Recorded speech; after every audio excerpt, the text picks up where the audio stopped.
દાહોદમાં ઇમરજન્સી પરિસ્થિતિને ધ્યાનમાં રાખી દેવગઢ બારિયા શહેર ખાતે મોક ડ્રીલ યોજાઈ. કોઈપણ પરિસ્થિતિને પહોંચી વળવા વિવિધ વિભાગોની સતર્કતા તેમજ પૂર્વ તૈયારીના ભાગરૂપે આ મોક ડ્રીલ મદદરૂપ બનશે.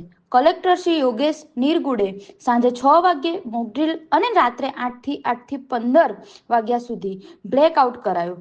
નાગરિકોની સુરક્ષા અને સલામતીને અંતર્ગત દાહોદ જિલ્લાના દેવગઢ બારિયા શહેર ખાતે કલેક્ટર શ્રી યોગેશ નીરગુડે ની ઉપસ્થિતિ હેઠળ સંયુક્ત મોકડ્રીલ સાથે બ્લેકઆઉટ કવાયત પણ આયોજન કરવામાં આવ્યું હતું.